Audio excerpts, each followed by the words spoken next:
हरे कृष्णा। हरे कृष्णा। हरे कृष्णा। समस्त भक्तों का हार्दिक स्वागत करते हैं आज का कार्यक्रम में। तो हम श्रीमद् भगवद गीता के chapter 15 the yoga of the supreme person. तो हमने पहला सेशन डिस्कशन किया है। तो पहला सेक्शन है डी फॉर डिटैचमेंट। तो उसके बाद सेकेंड सेक्शन हमने देखा था T for transmigration of soul. तो उसमें से वर्ष नंबर 7 एक वर्ष हमने डिस्कशन किया था। मामेवांश जीवलोके जीवभूत सनातनः मनः स्रष्टानीन्द्रियाणि प्रकृतिः स्थानि कर्षति। मामेवांश जीवलोके। तो भगवान कृष्ण कहते हैं ये जो जीव है, जीवात्मा है, ये जो आत्मा है, जो आप है, भगवान कृष्ण के अंश है। जीवभूत सनातन। और ये अंश क्या है? इटर्नल है। इसका जो इंडिविजुअलिटी है, आत्मा का जो इंडिविजुअलिटी है वो इटर्नल है, सनातन है, कभी नष्ट नहीं होता है। भगवान के साथ कभी मर्ज नहीं होता है, भगवान कभी नहीं बनता है, इंडिविजुअलिटी रहता है। जीवभूत सनातन। मनः स्रष्टानि इंद्रियाणि प्रकृति स्थाने कर्षति। मन के कारण और इंद्रिय के कारण संसार में जीवात्मा इस प्रकृति में, भौतिक प्रकृति में संघर्ष कर रहा है, स्ट्रगल कर रहा है। तो संसार में कितने लोग स्ट्रगल कर रहे हैं? रिजर्व है, सब लोग स्ट्रगल कर रहे हैं। ओके ना? माँ के गर्भ से लेकर मृत्यु तक, मृत्यु के पश्चात यमलोक में स्ट्रगल, ओके ना, फिर भूलोक में स्ट्रगल। तो लाइफ इज ए स्ट्रगल, इस प्रकार कहा जाता है। तो इस वर्ष के बारे में हमने डिटेल्स डिस्कशन किए थे। तो संघर्ष कर रहा है और अनेक प्रकार शरीर के साथ संघर्ष कर रहा है। तो किस प्रकार जीवात्मा एक शरीर से दूसरे शरीर में अनेक प्रकार की कॉन्सेप्शन, विचार लेके जाता है, इसके बारे में भगवान बताते हैं वर्ष नंबर 8। शरीरम यदवाप्नोति यच्चापि उत्क्रमातीश्वरः गृहीत्वैतानि संयाति वायुर्गन्धानि वासयात्।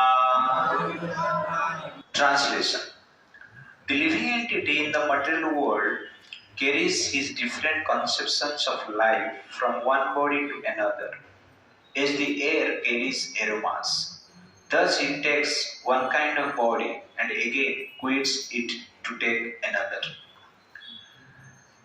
तो ये एक महत्वपूर्ण वर्ष है जहां पर भगवान बताते हैं कि किस प्रकार जीवात्मा अनेक प्रकार की शरीर धारण करता है, उसका जो आधार क्या है, किसके कारण डिफरेंट शरीर मिलता है।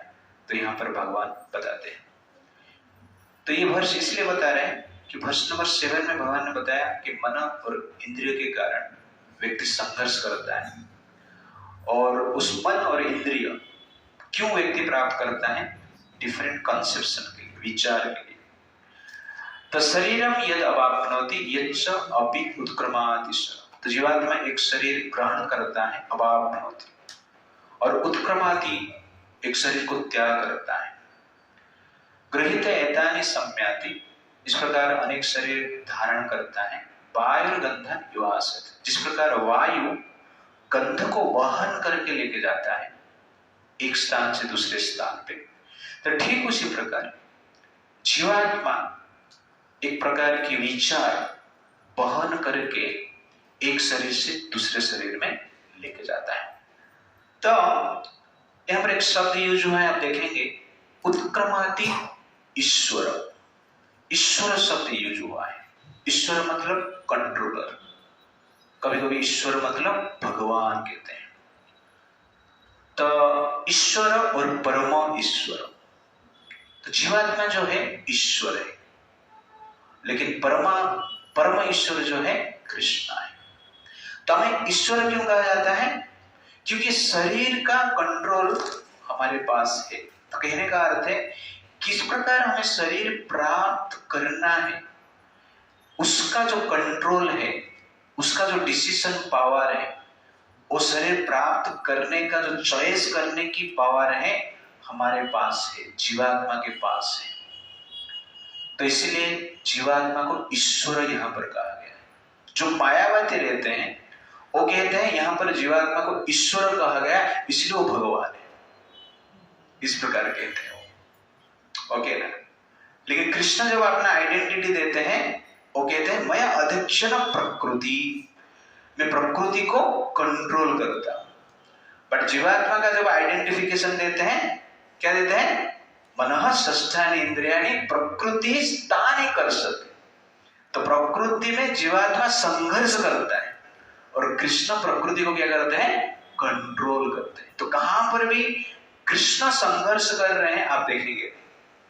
और भगवान कृष्ण का जीवन में कभी भी आपने देखा नहीं रहेगा कि भगवान कृष्ण ने संघर्ष किया। राम ने संघर्ष किया हम मान सकते हैं, ओके, क्योंकि मानव के रूप में थे इसलिए मानव के जैसे ही वर्ताव करते थे।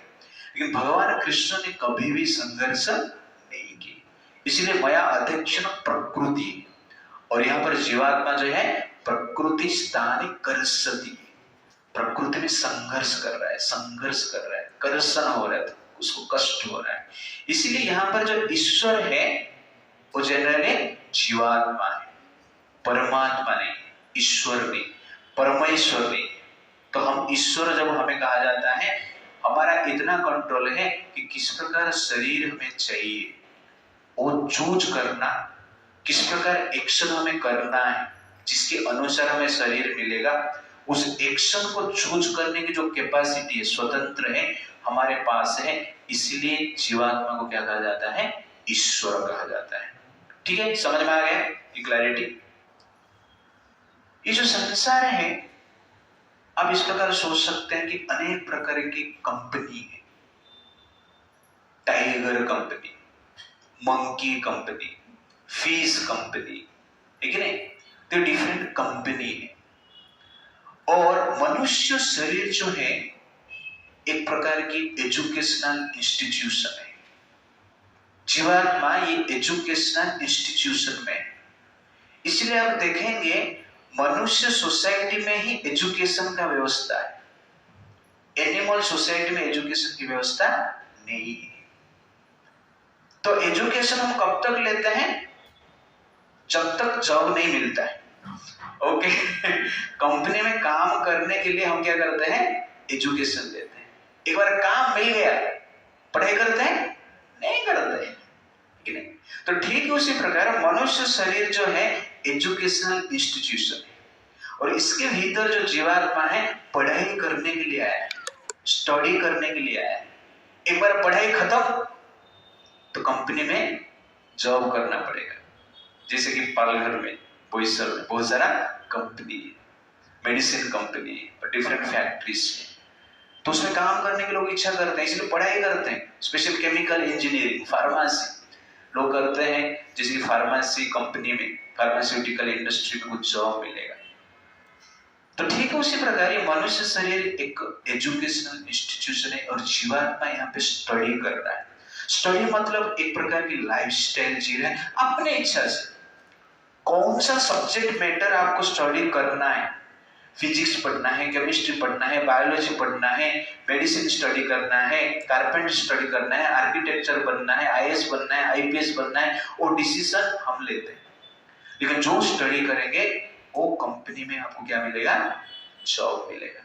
तो ठीक उसी प्रकार जिस प्रकार की लाइफस्टाइल हम इस जीवन में जिएंगे, मनुष्य शरीर में जिएंगे, नेक्स्ट लाइफ में उसी प्रकार की एक कंपनी मिलेगा, उसी प्रकार की एक शरीर मिलेगा।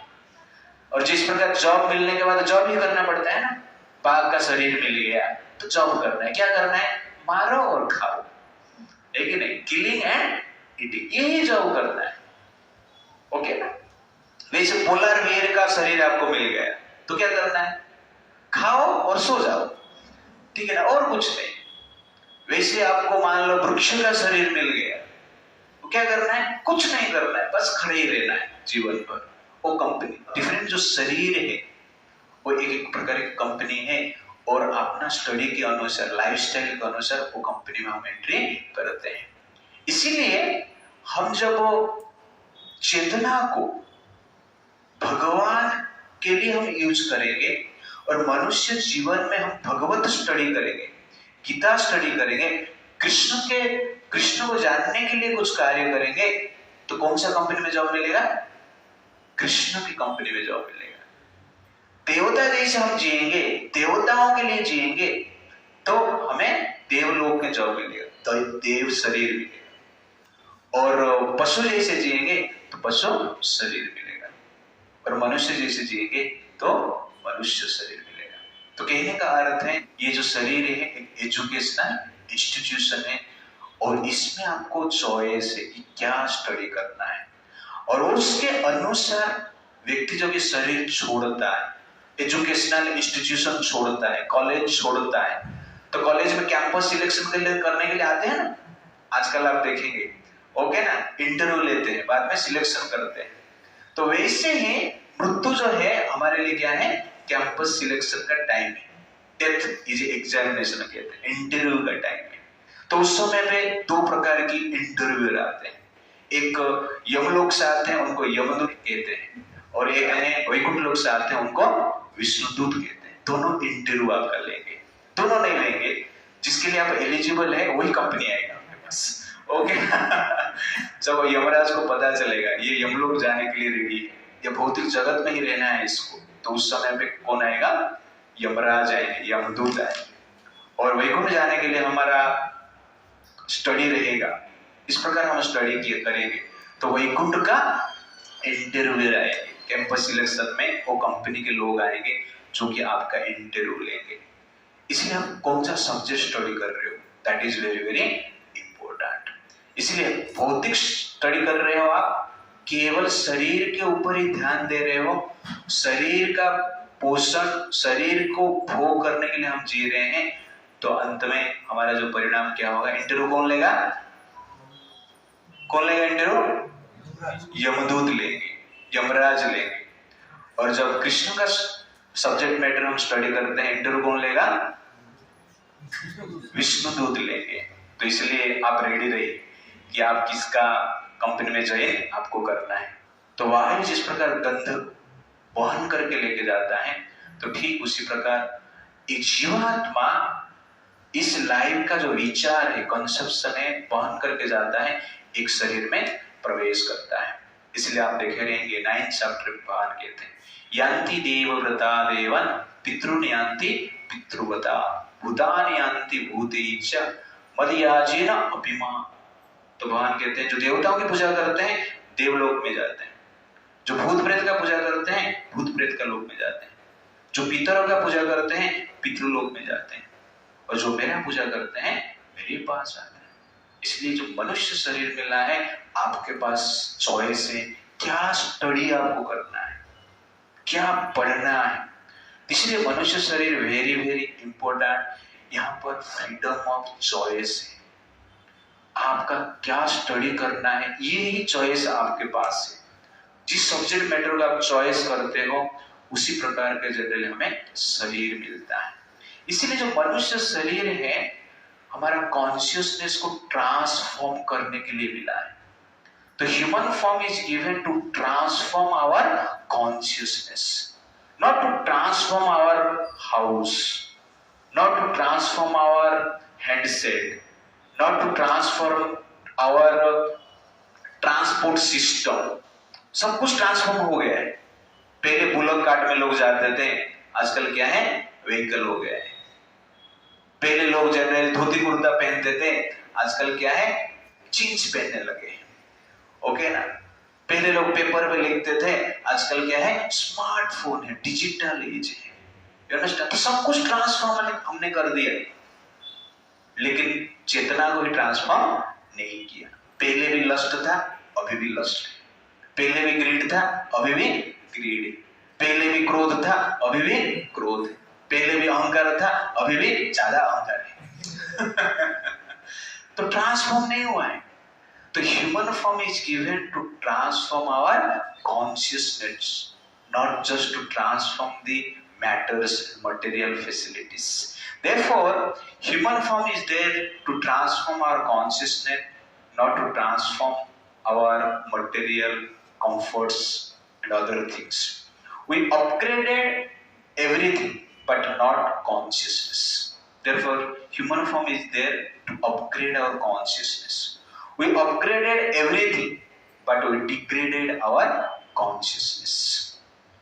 Therefore, we have to upgrade our consciousness. Human form is given for the upgradation of consciousness, not to upgradation of comforts. इसलिए प्रभुपाद जी कहते हैं, at the time of death, the consciousness he has created will carry him on the next type of body. If he has made his consciousness like that of a cat or dog, he is sure to change to cat's or dog's body. And if he has fixed his consciousness on godly qualities, he will change into the form of a demigod. And if he is in Krishna consciousness, he will transform to Krishna Lord in the spiritual world and will associate with Krishna clearly.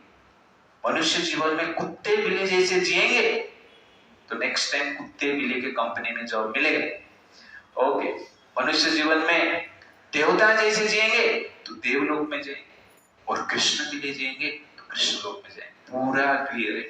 इसीलिए ये जो जीवात्मा है चेतना को वहन करता है और चेतना के अनुसार हमें क्या मिलता है? शरीर मिलता है। प्रभुपाद जी कहते हैं, just as we have born with certain consciousness, prove that we have prepared for this state of mind in our previous life. तो सबका चेतना अलग है। यहाँ पर आप जितने बैठे हैं यहाँ पर सबका चेतना क्या है? अलग है। कभी सोचा मेरा ऐसा क्यों चेतना है? एक माँ के गर्भ में संतान उत्पन्न होते हैं, 4-5 संतान होते हैं, लेकिन सबका चेतना क्या होता है? अलग होता है। कभी सोचा ऐसा? क्योंकि वो चेतना के लिए हमने लास्ट लाइफ में प्रिपेयर किया है। इसी प्रकार जनरल हमारा चेतना का डेवलपमेंट होता है कि ये लाइफ में हम किस प्रकार जी रहे हैं। तो मनुष्य जीवन एक चॉइस है, चेतना को अपग्रेड करना है या डिग्रेड करना है। तो ये चॉइस के साथ हमें चॉइस को जनरल हमें सीरियसली लेना है और उसके अनुसार जीने की प्रयास करना है। प्रभुपाद जी कहते हैं, the subtle body which carries the conception of the next body develops another body in the next life. This process of transmigrating from one body to another and struggling while in the body is called karsati or struggle for existence. तो ये जो शरीर बार-बार change हम करते हैं इसको हम क्या कहते हैं? स्ट्रगल कहते हैं। और ये शरीर में भी हम शरीर चेंज करते हैं। मनुष्य शरीर में भी हम चेंज कर रहे हैं, ये जीवन में भी शरीर हम चेंज कर रहे हैं। तो जैसे बच्चा रहता है, स्ट्रगल करता है ना, बच्चा ऐसा लेटे रहता है 6 महीना, उठने के लिए स्ट्रगल करता है। कितना स्ट्रगल के बाद क्या 1 साल के बाद, 1.5 साल के बाद, 2 साल के बाद वो चलता है। उसके बाद स्ट्रगल करता है दौड़ने के लिए, उसके बाद स्ट्रगल करता है स्कूल में फर्स्ट आने के लिए, उसके बाद स्ट्रगल करता है धन कमाने के लिए, उसके बाद स्ट्रगल करता है शादी करने के लिए, उसके बाद स्ट्रगल करता है संतान प्राप्त करने के लिए, उसके बाद स्ट्रगल करता है संतान को मेंटेनेंस करने के लिए, उसके बाद स्ट्रगल करता है जब संतान उसको छोड़ देते हैं। You understand? स्ट्रगल, संघर्ष, और उसके बाद स्ट्रगल करता है नेक्स्ट लाइफ, डेथ के समय पे कि नेक्स्ट लाइफ में क्या होगा।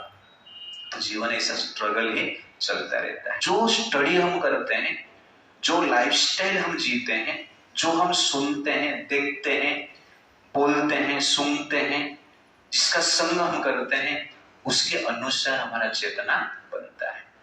इसलिए यहाँ पर भगवान स्पेशल एग्जाम्पल दे रहे हैं कि वायुर्गंधानि इवासयात्, कि वायु जैसे वहन करता है गंध को, सुगंध और दुर्गंध, 2 चीज, खुशबू और बदबू, ये वायु वहन करता है। वायु में खुशबू और बदबू नहीं है। वायु किस स्थान के साथ एसोसिएटेड है, किसका संग लिया है वायु? एक फ्लावर गार्डन का संग लिया है तो फ्लावर का सुगंध को वहन करता है। बांद्रा का गार्बेज जो है उसका संग लिया है तो जनरली वो गार्बेज का दुर्गंध को वहन करता है। तो दुर्गंध स्थान में वायु जाता है तो दुर्गंध को वहन करता है, और सुगंध स्थान में वायु जाता है तो सुगंध को वहन करता है। ठीक उसी प्रकार जीवात्मा मनुष्य शरीर में दुर्गंध एरिया में है, नेगेटिव एरिया में है, नेगेटिव लाइफस्टाइल जी रहा है, नेगेटिव लोगों के साथ रह रहा है, तो उसका उसी प्रकार के विचार को वहन करता है। और सुगंधित एरिया में है तो अच्छे लोग के साथ है, साधु के साथ है, गीता स्टडी कर रहा है, रामायण महाभारत स्टडी कर रहा है, तो उसी प्रकार का चेतना को क्या करता है, वहन करता है। जिस प्रकार वायु और दुर्गंध और सुगंध अलग है, वायु के साथ सुगंध का कोई कनेक्शन ही नहीं, वैसे जीवात्मा और ये जो शरीर है कुछ कनेक्शन नहीं है। तो जीवात्मा जिस स्थान पर रहता है और जिसका एसोसिएशन करता है उस प्रकार की जो मेंटालिटी है, भावना है, उसको क्या करता है, वो वहन करता है। कभी कभी आप देखेंगे एनवायरमेंट में कभी गर्मी होता है, कभी ठंडी होती है, तो बोलता है गर्म हवा आया, ठंडा हवा आया। लेकिन गर्मी और ठंडी ये वायु के ऊपर डिपेंडेंट नहीं है। किसके ऊपर डिपेंडेंट है, सूर्य के ऊपर डिपेंडेंट है। तो सूर्य का तेज बढ़ता है तो वायु गर्म लगता है, सूर्य का तेज घटता है तो वायु ठंडा लगता है। ये जो तेज घटना बढ़ना ये सूर्य का काम है, वायु सिर्फ क्या करता है, वह करता है। तो ठीक उसी प्रकार, तो इसको इस प्रकार वायु वहन करता है, जीवात्मा ठीक उसी प्रकार एक प्रकार की विचार, एक प्रकार की चेतना, एक प्रकार की भावना को वहन करता है।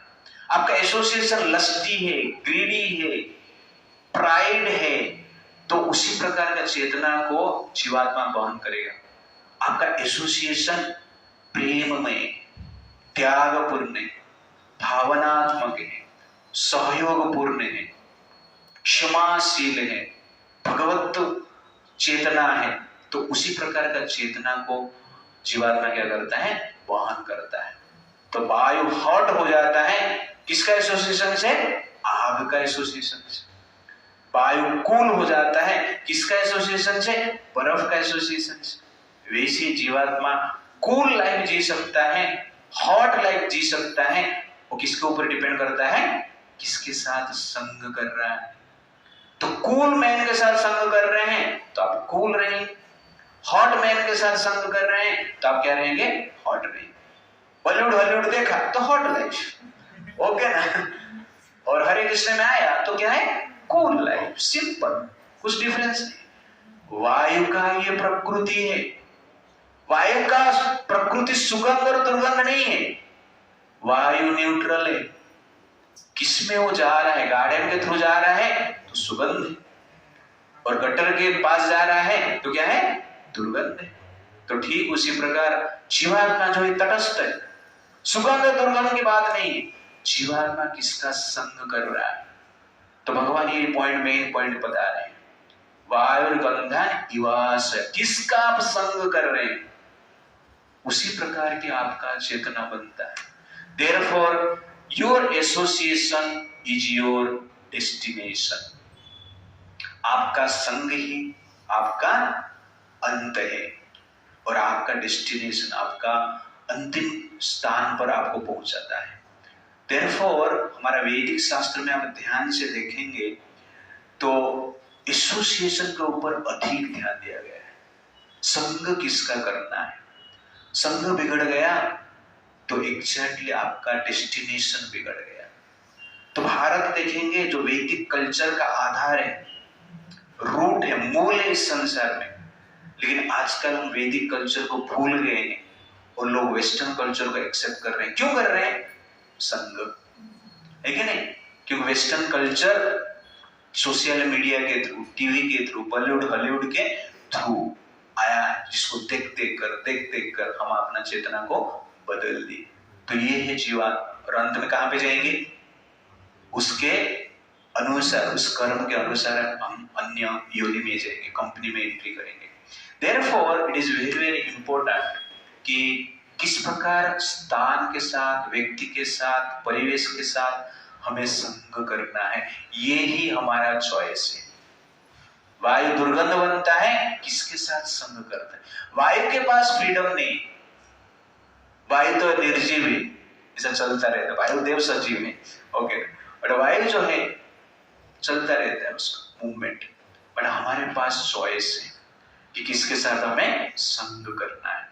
सुगंध के साथ संग करना है या दुर्गंध के साथ संग करना है, गर्मी के साथ संग करना है या ठंडी के साथ संग करना है। तो ये चॉइस हमारा डेस्टिनेशन बताता है। देयरफॉर इसीलिए जीवात्मा को ईश्वर कहा जाता है, और इसलिए जीवात्मा क्या है, तटस्थ। तटस्थ मतलब क्या है, वो जिसके साथ संग करता है उसका ही गुण को वहन करता है, इसलिए क्या है, तटस्थ है। इसलिए कृष्ण के साथ संग करेंगे, कृष्ण भक्त के साथ संग करेंगे, शास्त्र का स्टडी करेंगे, तो उसी प्रकार की विचार आएगा, और उस विचार के लेके नेक्स्ट लाइफ में जाएंगे, नेक्स्ट शरीर में प्रवेश करेंगे। Therefore it is very very important to have good association.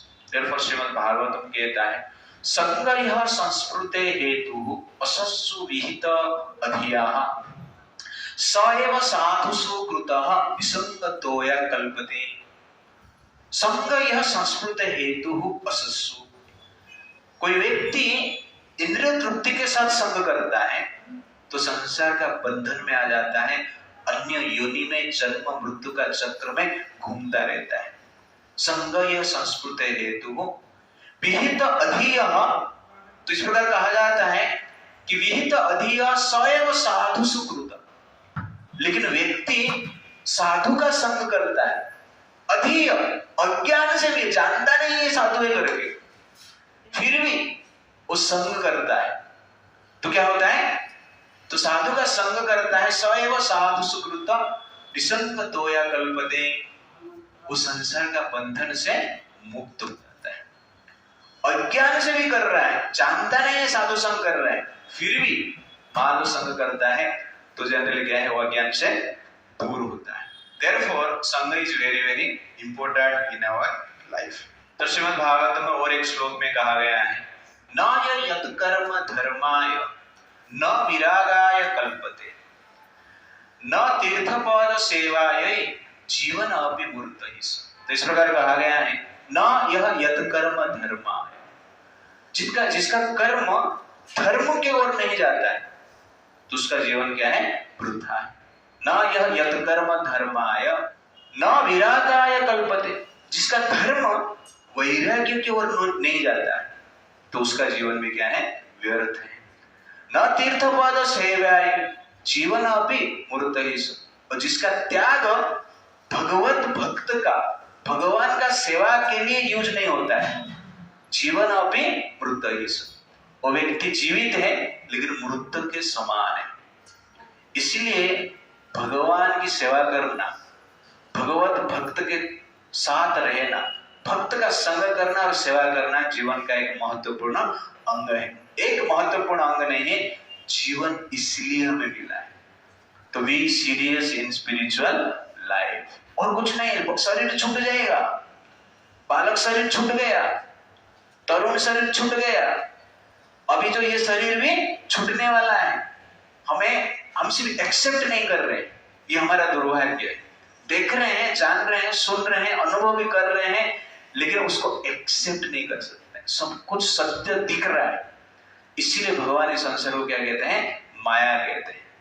भगवान चीटिंग नहीं कर रहे हैं, भगवान एक्सपीरियंस दे रहे हैं, शास्त्र में बता रहे हैं, हम सुन रहे हैं, फिर भी हम सीरियस नहीं बन रहे हैं। हमारा सामने हमारा पुत्र परिवार में कोई रिलेटिव तो मृत्यु प्राप्त किया ही, हमने ही आग लगाया है फिर भी हम क्या है, सुधरते नहीं, बदलते नहीं। दैट इज एक्चुअली माया। तो आप सोचिए कि भगवान ने सब कुछ ओपन किया है, फिर भी हम जनरली समझ नहीं पाते। ये हमारा क्या है, दुर्भाग्य है। लेकिन ये चीज को हम बार बार क्या करना चाहिए, प्रैक्टिस करना चाहिए। तो मेन पॉइंट इज दैट कि हम संग किसका ले रहे हैं, that is the point here. जिस प्रकार एसोसिएशन रहेगा उसी के अनुसार हमें क्या मिलेगा, एक प्रकार की शरीर प्राप्त होगा। That is verse number 9। श्रोत्रम चक्षुस्पर्शनम च रसनं घ्राणमेव च अधिष्ठाय मनः च यं विषयानुपसेवते। Okay, translation. The living entity, thus taking another gross body, obtains a certain type of ear, eye, tongue, nose, and sense of touch, which are grouped about the mind. He thus enjoys a particular set of sense objects. तो यहाँ पर भगवान कहते हैं कि जीवात्मा अपना जो प्रीवियस चेतना है, वो चेतना को वहन करके लेके जाता है नेक्स्ट लाइफ में, और उसके अनुसार उसको एक प्रकार की शरीर मिलता है जिसमें स्पेशल कान रहता है, स्पेशल चक्षु रहता है, स्पेशल स्किन रहता है, स्पेशल जीवा रहता है, और जिसके अनुसार व्यक्ति क्या करता है, जीवात्मा क्या करता है, इस संसार में भोग करता है। तो संसार में जितने भी जो शरीर है 84 लाख स्पीशीज है, इसका जो डिजाइन स्पेशल किया गया है फॉर स्पेशल एंजॉयमेंट, भोग करने के लिए। तो अनेक प्रकार के भोग की इच्छा है, 84 लाख टाइप ऑफ भोग, इस प्रकार आप बोल सकते हैं। और हर प्रकार भोग में वो भी वेराइटी से, जैसे बटाटा रहता है ना, बटाटा बड़ा, एक नहीं, बटाटा भाजी, बटाटा कुछ और पकौड़ा और कुछ कुछ तो करते हैं, बटाटा का वही वेराइटी से रहता है। तो ठीक उसी प्रकार जो शरीर है, बटाटा ही है सब, लेकिन वेराइटी से। तो ठीक उसी प्रकार सब जो शरीर पंचभूत से बना है, लेकिन वेराइटी से, और सब बटाटा वड़ा का टेस्ट अलग है। सब बटाटा का जो भाजी है, जो भी आइटम है, सबका क्या टेस्ट अलग है। तो ठीक उसी प्रकार जो ये शरीर है, अनेक प्रकार का शरीर मिलता है, सब में जो भोग है अलग अलग है। किसको उड़ने में ज्यादा भोग करने की इच्छा है, उड़ने के लिए इच्छा अधिक है, तो नेक्स्ट लाइफ में क्या मिलेगा, पक्षी। खाली उड़ना नहीं है मुझे, उड़ते टाइम में मुर्गी को भी खाना है मुझे, तो आप क्या बनेंगे, चील बनेंगे। खाली नहीं उड़ना है, उसके साथ साथ मुझे कुछ फल भी खाना है, तो आप क्या बनेंगे, पैरोट बनेंगे। खाली नहीं उड़ना है, ह्यूमन लाइफ में ज्यादा सिमड़ी मैंने वेस्ट किया है, इसलिए क्रो लाइफ में उसको खाना मैं चाहता हूं। तो अनेक प्रकार की जो भोग को भोग करने की जो इच्छा है, वो अनेक शरीर में वो पूर्ति होता है। तो कौवा का शरीर ऐसा डिजाइन किया गया है, सिमड़ी खाएगा तो उसको मजा आता है, पैरोट नहीं खा सकता है, उसको फल ही खाना पड़ेगा। तो चाइनीज बॉडी ऐसा डिजाइन किया गया है, कॉकरोच भी खा लेते हैं, ओके ना, तो मच्छर भी खा लेते हैं, लेकिन भारतीय जो शरीर है इसी प्रकार के डिजाइन नहीं किया गया है। तो कहने का अर्थ है कि डिफरेंट बॉडी जो है डिफरेंट एंजॉयमेंट के लिए बना है, और उसके अनुसार जनरल व्यक्ति क्या करता है, एंजॉय करता है। तो प्रभुपाद जी बरपट में कहते हैं, जैसे पानी प्योर रहता है, वैसे जीवात्मा का चेतना जो है कृष्ण कॉन्शियसनेस है, भगवान कृष्ण की सेवा करना, और कृष्ण जैसे जो विचार है, धार्मिक विचार है, वो जीवात्मा का भी है। लेकिन पानी जब इस कलर में मिल जाता है, या पानी में कुछ कलर मिक्स हो जाता है, तो पानी अपना कलर चेंज कर देता है। तो ठीक उसी प्रकार जीवात्मा जब 3 गुण के संस्पर्श में आता है, जीवात्मा उसका कलर चेंज कर देता है, उसका चेतना चेंज कर देता है, और उसके अनुसार जनरली डिफरेंट बॉडी मिलता है। तो 84 लाख जो बॉडी है, आप इस प्रकार का ध्यान रखिए कि 84 लाख टाइप का एंजॉयमेंट है और कुछ नहीं। कोई कहेगा कि मुझे मुर्दे का मांस चाहिए, तो वल्चर बन जाता है। कोई कहेगा कि मुझे जीवित व्यक्ति का मांस चाहिए, तो क्या बनता है, टाइगर बनता है। कोई कहेगा कि मुझे ब्लड चाहिए, तो मक्खी बन जाता है, मच्छर बन जाता है। कोई कहेगा कि मुझे मधु चाहिए, तो मधुमक्खी बन जाता है। तो इस प्रकार का जनरली क्या है, डिफरेंट शरीर है, डिफरेंट एंजॉयमेंट के लिए दिया गया है।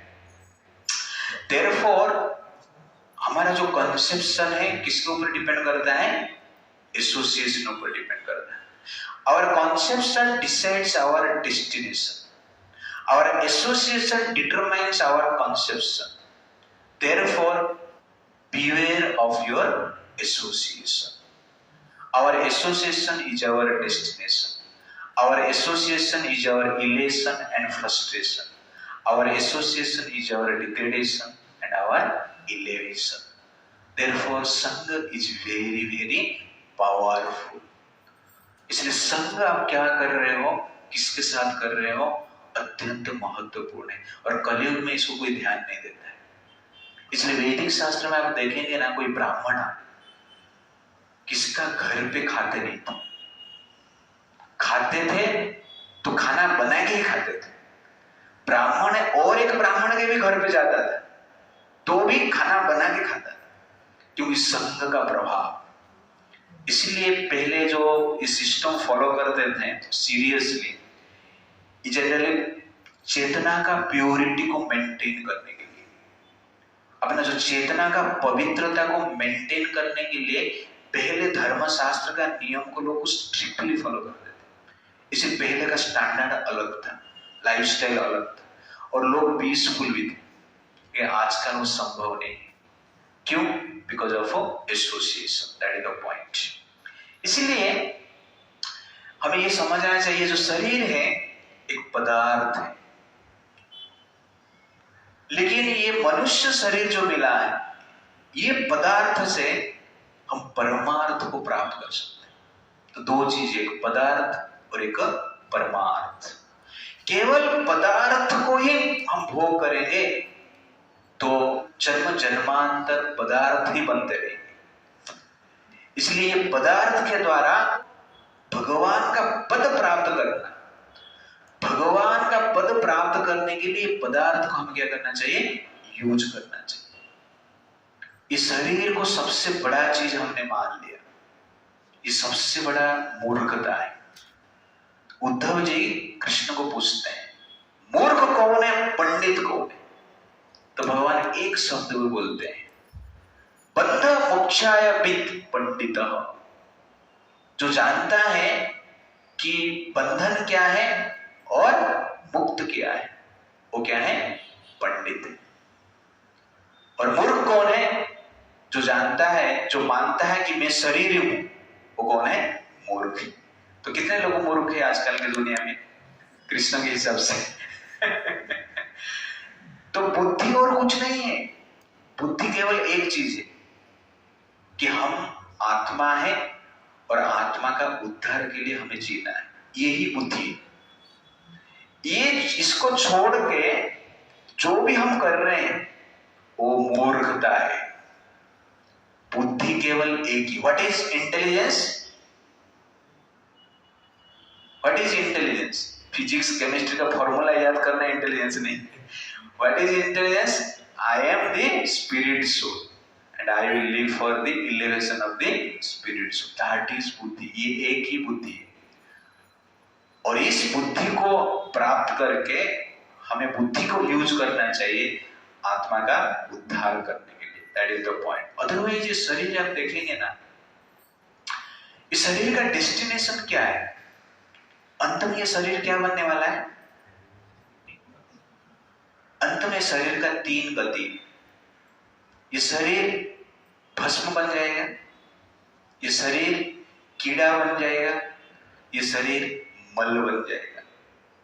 जिस शरीर को बचा के रखने के लिए हम दिन रात परिश्रम करके डिग्री लेते हैं, और डिग्री का अंत कैसे होता है? कीड़े बन जाता है, मल बन जाता है, भस्म बन जाता है। किस? तो शरीर मरता है, मरने के पश्चात जला दिया जाता है, तो क्या बनता है? वो भस्म बनता है। जलाया नहीं, कोई दफना दिया, तो मिट्टी के नीचे क्या बनता है? कीड़ा बनते हैं, है कि नहीं? कोई दफनाया नहीं और जलाया नहीं, शरीर को कोई बाघ खा लिया, तो क्या बनता है? शरीर मल बनता है कि नहीं? आजकल मनुष्य भी अपना मांस खा रहे हैं, फेटस एवर्सन करते हैं, और उसका मांस भी लोग खाते हैं, वेस्टर्न वर्ल्ड में लगभग खाते हैं। तो क्या बनता है? मल बनता है। तो शरीर का आप देखेंगे डेस्टिनेशन पदार्थ ही, ये एक रूप में अभी है और आगे जाके दूसरा रूप में आ जाएगा, तो कोई बड़ी बात नहीं है। तो ये क्लैरिटी के साथ हमें जीना है। शरीर को धारण करना, शरीर को पोषण करना, शरीर के लिए जीना, अहंकार के लिए जीना कोई बड़ी बात नहीं है। इसको पहले समझ जाओ। जब तक ये मन में विचार रहेगा कि शरीर ही सब कुछ है, शरीर को धारण करना ही जीवन का लक्ष्य है, मान सम्मान प्राप्त करना ही जीवन का लक्ष्य है, इसको ही बड़ा मानते रहेंगे तो हम पदार्थ के लिए जी रहे हैं। लेकिन किस लिए जी रहे हैं? अंतिम भस्म के लिए जी रहे हैं, कीड़ा बनने के लिए जी रहे हैं, मल बनने के लिए जी रहे हैं। ये जनरल क्या है? दुर्भाग्य है। इसलिए हमें जनरली ये चीज को ध्यान रखना चाहिए। हमें ये पदार्थ इसलिए मिला है परमार्थ को प्राप्त करने के लिए, और ये पदार्थ छूट जाता है, स्पेशली मनुष्य शरीर छूट जाता है तो परमार्थ नहीं मिलेगा। आप सोचिए ना, कभी आप सोचिए कि नेक्स्ट कल आप एक बकरी बनेगी। सोचो कि आप सब लोग थोड़ा बेटी क्लोज योर आइज, तो सब लोग सोचिए कल हम बकरी बन, चलो बकरी बन के किधर मैं कर रहे हैं, थोड़ा ध्यान रखो। ओके, थोड़ा सोचो, क्लोज योर आइज।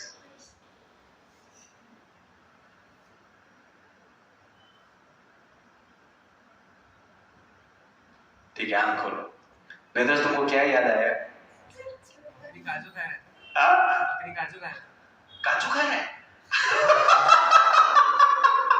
कैसे खिला रहा है? ओ, ऐसे याद आया आपको?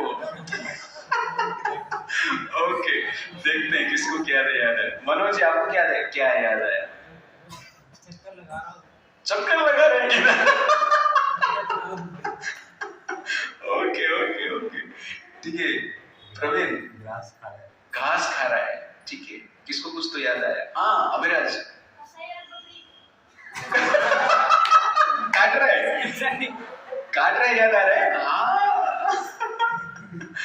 आप लोगों को क्या याद है? कोई आप बोलेंगे कुछ? तो बेटा को तो कसाई काट रही याद है, माँ को क्या याद आ रहा है? देखते हैं।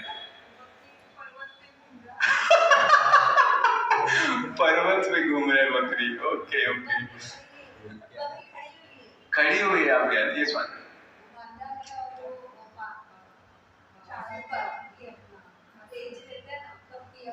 पत्तियां खा रहे हैं।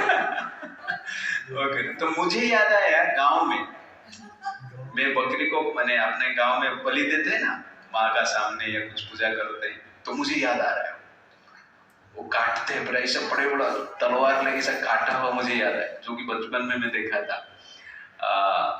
हम लोग नहीं कर रहे हैं, बाकी जो गांव वाले करते हैं, तो वो याद मुझे आ रहा है। तो कहने का अर्थ है ऐसे सिचुएशन हमारा होगा, तो इसीलिए ये जो पदार्थ है, ये शरीर जो है, मनुष्य शरीर है, ये पदार्थ को परमार्थ को प्राप्त करने के लिए यूज करना चाहिए। भगवान की पद को प्राप्त करने के लिए हमें यूज करना चाहिए। That is very very important in our life. तो ये सब चीज समझेगा को भगवान तो बता रहे हैं ना कि जीवात्मा मेरे अंश है, इंद्रियों के साथ मन के साथ संघर्ष कर रहा है। जिस प्रकार वायु गंध को वहन करके लेता है, ठीक उसी प्रकार जीवात्मा अपना विचार को वहन करके लेता है और अनेक शरीर प्राप्त करता है। स्पेशल आंख, स्पेशल नाक, स्पेशल जीवा, स्पेशल शरीर, स्पेशल एंजॉयमेंट के लिए। लेकिन समझेगा कौन इसको? किसको समझ में आएगा? That is verse number 10। उत्क्रमन्तां स्थितं वापि भुञ्जानं वा गुणान्वितं विमूढाः ननुपश्यन्ति पश्यन्ति ज्ञानचक्षुषः। Translation: The foolish cannot understand how a living entity can quit his body, nor can they understand what sort of body he enjoys under the spell of modes of nature. But one whose eyes are trained in knowledge can see all this.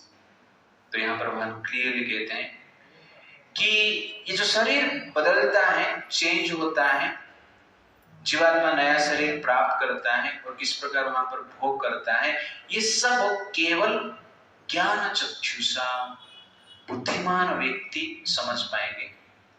But जो मूर्ख विमूढ़ा नानुपश्यति, मूर्ख व्यक्ति उसको समझ नहीं पाएंगे। तो आप लोगों को समझ में आ रहा है? तो ज्ञान चक्षुषा, ओके, आप ज्ञानी, ओके ना। और विमूढ़ा नानुपश्यति, मूर्ख व्यक्ति उसको समझ नहीं पाएगा। तो इस संसार में बहुत चीज हो रहा है जो कि समझ नहीं पाते। अभी मान लो ये कैमरा है, यहाँ पर ये रिकॉर्डिंग हो रहा है, कैसे रिकॉर्डिंग हो रहा है मुझे समझ में नहीं आता। होता है रिकॉर्डिंग, ये समझ में आ रहा है, लेकिन क्या टेक्नोलॉजी इसके पीछे हमें समझ में नहीं आ रहा। तो इसको समझना मतलब नहीं समझ में आ रहा है, मतलब हम इसके बारे में हम मूर्ख हैं, हमें इतना ज्ञान नहीं है। वैसे डेटा ट्रांसफर होता है, फोटो ट्रांसफर होता है, वीडियो ट्रांसफर होता है कि नहीं, लेकिन कैसे होता है किसको पता है? यहाँ होता है, हम सिर्फ मैसेज भेज दिया, फोटो भेज दिया, व्हाट्सएप कर लिया, लेकिन ये सब भी बोलते हैं कि कैसे होता है उसका ज्ञान हमारे पास नहीं, लेकिन होता है ये हमें पता है। तो ठीक उसी प्रकार के जीवात्मा अन्य शरीर में कैसे जाता है, किस प्रकार नया शरीर प्राप्त करता है, वो हमें पता नहीं, लेकिन नया शरीर मिल रहा है सबको। जीवात्मा में संसार में दिख रहे हैं, जन्म मृत्यु चक्र चलता रहता है हर योनि में। तो इसीलिए हमें ये जानना चाहिए होता है, कैसे होता है वो बुद्धिमान व्यक्ति जानते हैं, ज्ञान चक्षुषा। लेकिन जो विमूढ़ा है, मूर्ख व्यक्ति जान नहीं पाते हैं, समझ नहीं पाते हैं। इसलिए हमें स्टडी करना पड़ेगा ये सबको जानने के लिए, शास्त्र को स्टडी करना पड़ेगा। तो शास्त्र स्टडी करते तो हम जानेंगे, और उसके साथ साथ इंद्रियों को नियंत्रण करना पड़ेगा। सेंस कंट्रोल करते हैं तो जनरली जो आत्मा परमात्मा का जो ज्ञान है ये जनरली रिविलेशन होता है, दिखता है। सेंस कंट्रोल नहीं करेंगे तो दिखेगा नहीं। हर चीज को जानने के लिए ट्रीटमेंट की आवश्यकता है। जैसे मिट्टी में सोना है, लेकिन सोने को देखने के लिए आपको क्या करना पड़ेगा? वो जो सोने का पत्थर है उसको ट्रीटमेंट करना पड़ेगा। मतलब इंजेक्शन नहीं है, ट्रीटमेंट मतलब उसको उत्तप्त करना पड़ेगा। उस प्रकार एक प्रकार के वे है उसको कैसे ट्रीट करना है, उसके बाद आपको सोना दिखेगा। तो ठीक उसी प्रकार जनरली हमारा जो चेतना है, मनुष्य शरीर मिला है अपना चेतना को ट्रीटमेंट करने के लिए, और ट्रीटमेंट करते हैं तो धीरे धीरे हमें समझ पाते हैं आत्मा क्या है, परमात्मा क्या है, ये ट्रांस माइग्रेशन कैसे होता है। तो हमें शास्त्र का स्टडी करना है और इंद्रियों को नियंत्रण करना है। केवल शास्त्र का स्टडी करेंगे लेकिन इंद्रिय नियंत्रित नहीं रहेगा, पापाचार करते रहेंगे, तो ये आत्मा परमात्मा का जो ज्ञान है समझ में नहीं आएगा। आत्मा का जो ट्रांस माइग्रेशन होता है वो भी समझ में नहीं आएगा। इसलिए इंद्रिय नियंत्रण करना अत्यंत आवश्यकता है।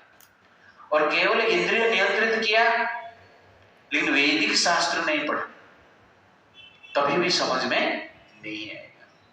जैसे कि अपने थियोरी आपको पता है कि गाड़ी कैसे काम करता है, आपको थियोरी पता है, सब जानते हो, पढ़ा आपने, किसका गाड़ी खराब हो गया आपको दिखा है, अरे तू तो बहुत स्टडी किया है, लेकिन मैंने सोचा सोना है तो इंजीनियर है, मैकेनिकल इंजीनियर, तो मेरा थोड़ा गाड़ी को देख लेगा, उस गाड़ी को थोड़ा देख लेगा वो लेकिन कुछ नहीं कर पाएगा। You understand? तो इसलिए थियोरी जनरली नॉलेज है लेकिन प्रैक्टिकल भी कुछ करना पड़ेगा। लेकिन थियोरी जानता नहीं है और गाड़ी को डायरेक्ट जाके देखता है तो भी कुछ नहीं कर पाएगा, हर पार्ट को खोल के देखेगा तो भी कुछ नहीं कर पाएगा। तो हमें दो प्रकार के नॉलेज है, थियोरी भी चाहिए और उसके साथ साथ प्रैक्टिकल भी चाहिए, तब जाके क्या है परफेक्शन ऑफ नॉलेज। तो ठीक उसी प्रकार शास्त्र हम पढ़ रहे हैं क्या है, थियोरी, और जब सेंस को कंट्रोल करते हैं, शास्त्र जो बताते हैं उसके अनुसार जीते, तपस्या करते हैं, वो ट्रीटमेंट है। तो ट्रीटमेंट से तपस्या जब करते हैं, इंद्रियों को नियंत्रण जब करते हैं, कुछ रूल्स रेगुलेशन को फॉलो करते हैं, साधना करते हैं, धीरे धीरे चेतना क्या होता है, विकसित होता है, वो आत्मा को दिखता है।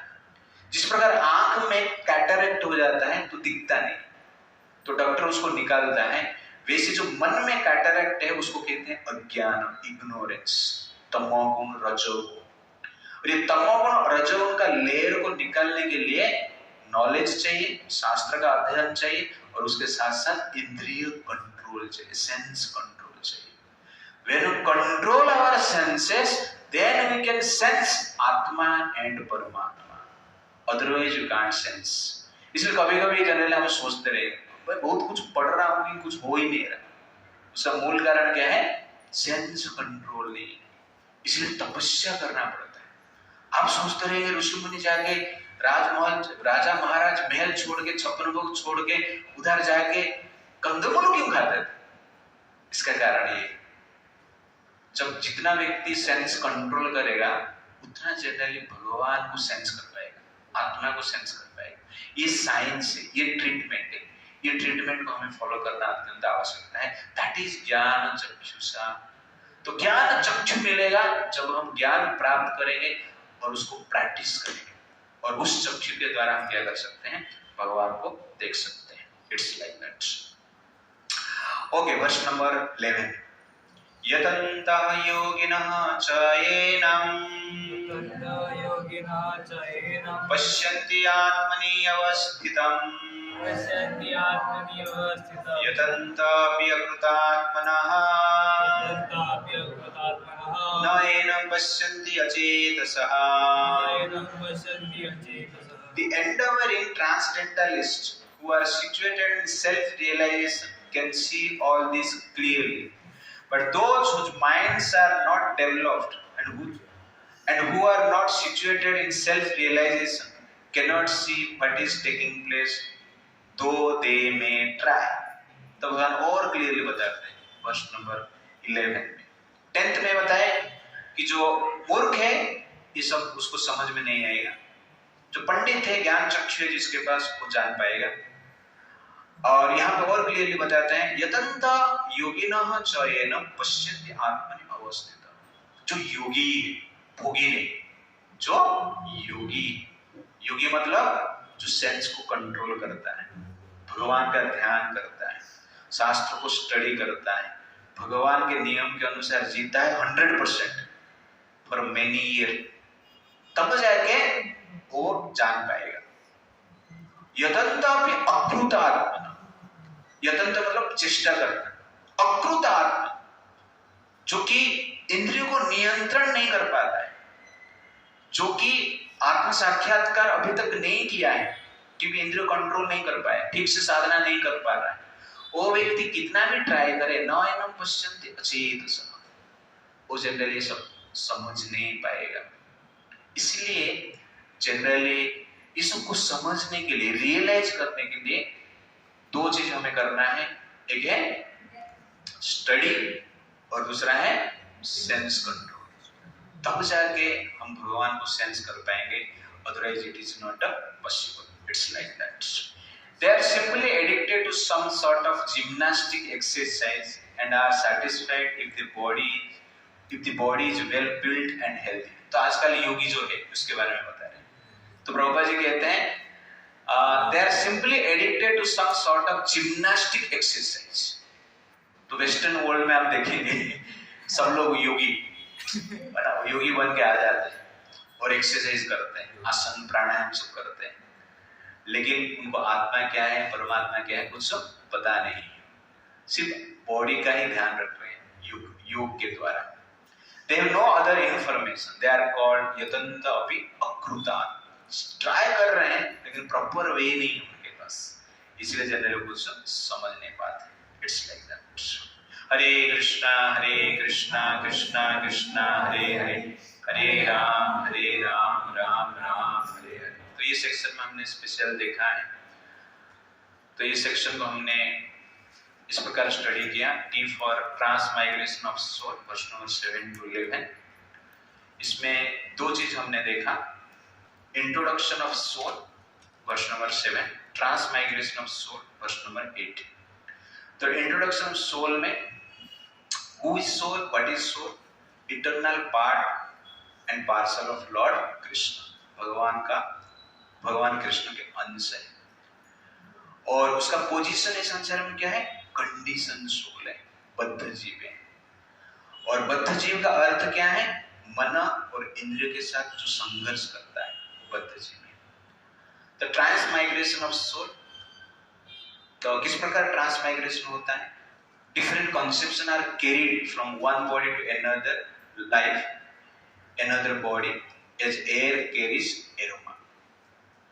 और ये क्यों होता है, जीवात्मा इस प्रकार कॉन्सेप्शन क्यों लेके जाता है, to attain different body for enjoyment, भोग करने के, ओके ना। और ये सब कौन समझ सकता है, जो सेल्फ रियलाइज्ड सोल है, जो शास्त्र को ठीक से जानता है और कृष्ण को ठीक से फॉलो करता है और इंद्रिय को नियंत्रण करता है। हरे कृष्णा। तो नेक्स्ट टाइम हम देखेंगे आगे भगवान और क्या कहते हैं। तो अभी भगवान ने आत्मा के बारे में बता दी, ओके ना, और स्टार्टिंग में अटैचमेंट के बारे में बताएंगे। तो अगले सेक्शन में भगवान बताएंगे कि जनरली किस प्रकार भगवान कृष्ण संसार का आधार है, भौतिक जगत का आधार है। इसके बारे में थोड़ा देखेंगे हम नेक्स्ट टाइम।